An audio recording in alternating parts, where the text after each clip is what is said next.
KB.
8 gig, Alam mo na yung 8 mga tao, GB, hindi 8 KB, pinabayaan sila ng pero hindi naman dapat yung 4 KB, plain father sa'yo. 11 KB, But 138. pero medyo may kilala. Alam mo ikaw, Hmm. maaari naman yung pagkakasal mo. Pwede mo naman yung pare. Siyempre. Yung sarap nakausap. Ano kasi, hindi mo siyang kinilito. Pero nakari mo kasi, nakapatay mo. We are sisters. Nakapatay. Pero, ako din binitsura ko. Kung ba naman araw-araw gawin ng party. Araw-araw ginugusti ako. Di yun, isang araw na tutulog siya. Doon ako na gasolina. Tinindi ako. Woo! Instant! Enjoy! Ikaw. So, pinatay mo. Pinatay mo.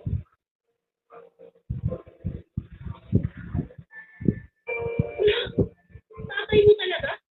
Sarili mong tatay, pinatay mo? O, hindi natin alam yung buong kwento. O, na magmalinis. Uy! Ay, uy! Uy! Naglagay.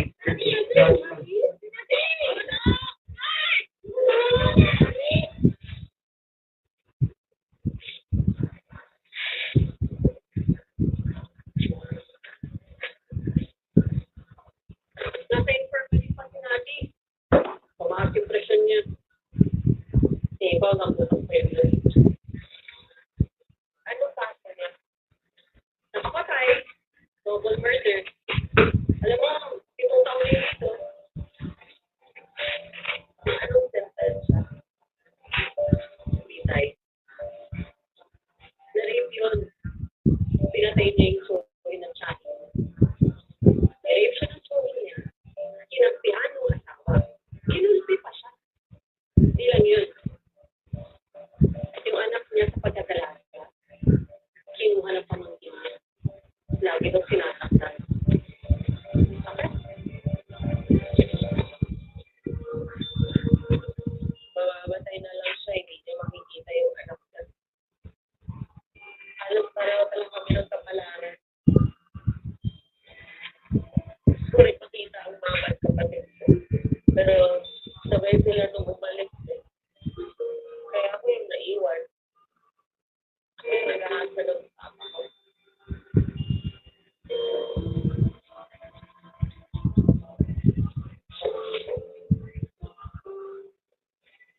Kaya ako rin na. Hindi ko alam.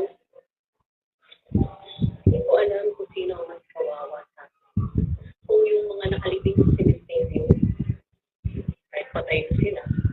O tayo. Sila patay na. Tayo buhay pa.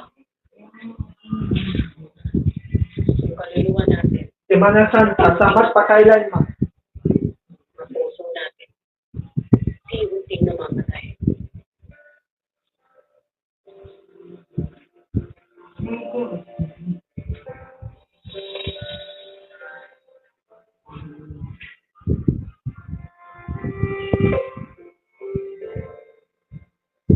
Sa pagkakaalam mo, marami kayo nasa dito.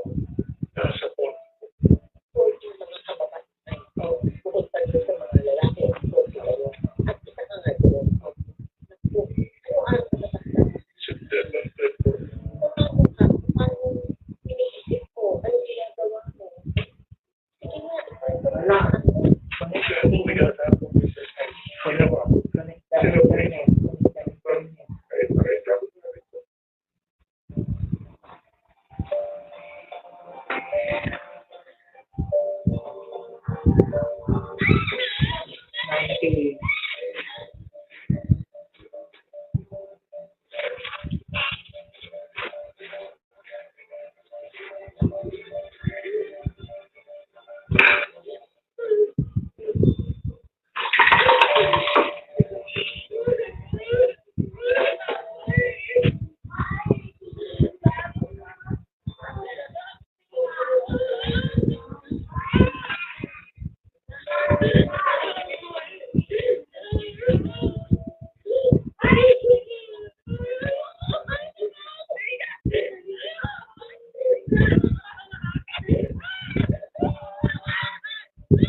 Oh,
Sana sa lagi na sana. Pero isang araw, makita na tayo ulit. Temperature is overheating. Mahal na mahal kita dahil hanggang sa muli natin pagkikita. At kahit magpapatay na natin.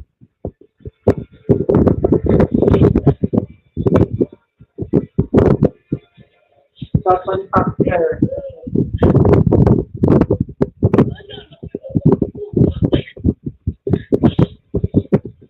Grabe naman yung lahat dito. Iyak naman yan. Iyak na. Paano pinipigil sa kanila? Wala namang pinipigil.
Gube! Hindi ni Mama.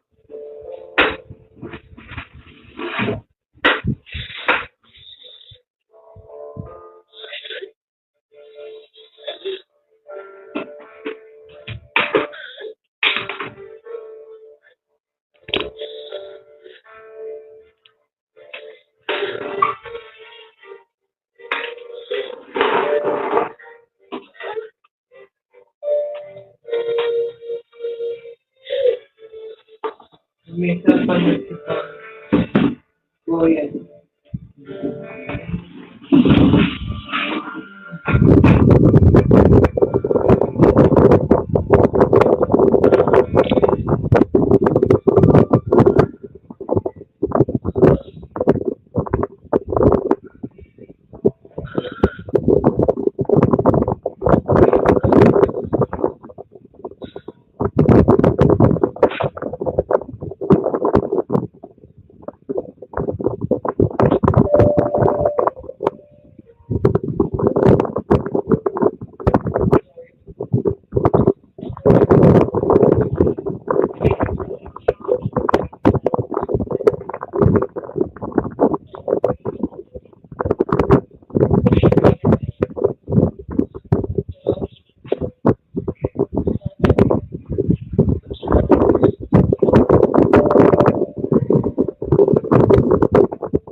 dapat may second chance po ang mga tao. Ang sinasabi dyan, lahat ng hapulan ng sentensya ng kamatayan, i-convert or i-commute sa reclusion 1 degree lower, which is reclusion perpetua. Okay. So, bababa siya. Kung death yun, magiging reclusion perpetua, 20 years. And 20 years and 1 day to 40 years. Bababa. 1 degree lower lang. Yung parang sabihin ng ng habang buhay na pagkakakulong. Magkakaiba po pati yan. Ang sa reclusion perpetua po, normally binibigay yan sa mga crime, sa revised penal code. Doon sa life imprisonment, minsan binibigay yan doon sa mga special crime. So, yun po yung difference ng dalawa. Pero basically, it's the same. Kasi, ang tagal po, 20 years and 1 into 40 years, kapag reclusion perpetua, sa life imprisonment po, normally sa 30 years above po yun. Halos ganun din po.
sa akin. Kalimutan na natin lahat ng masakit na nangyari.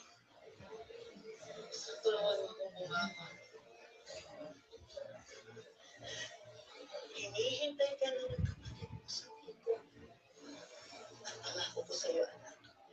Pangako ko sa'yo na habang buhay ang nanay, wala nang iwanan.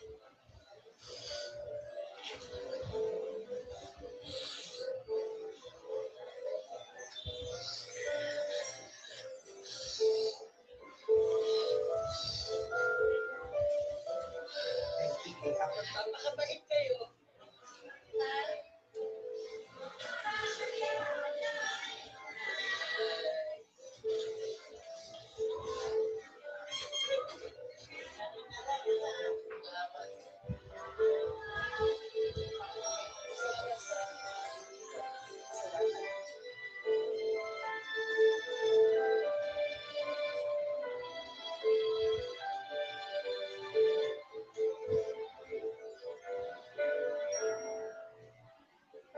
Paano ka nakalabas sa kulungan?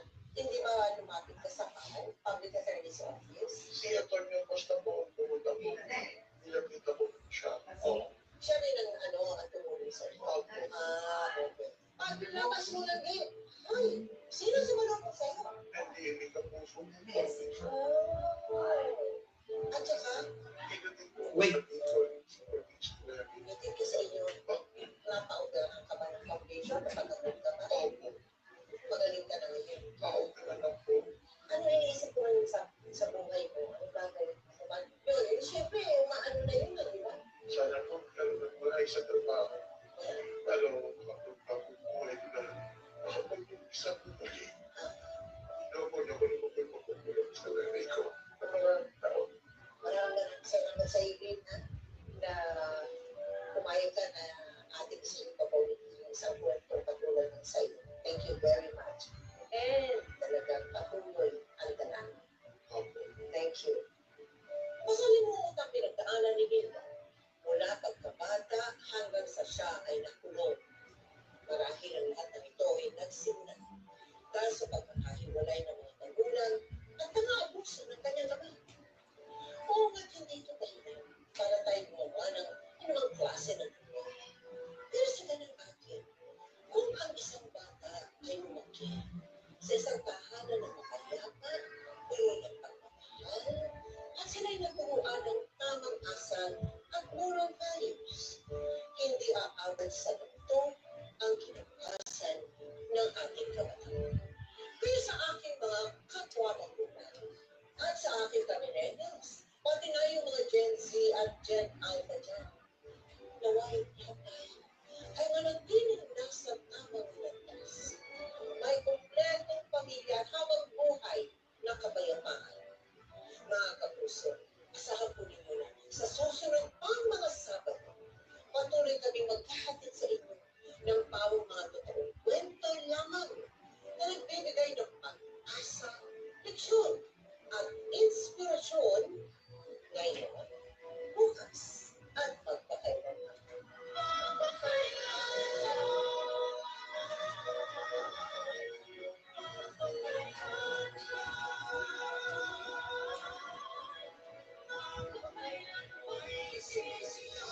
Pag nakagraduate na ako ng high school, magtatrabaho ako agad para matulungan ko kayo. Kailangan ko mag-focus sa pag-aaral. Ay, masayang yung life mo sa akin ni Ate Julia.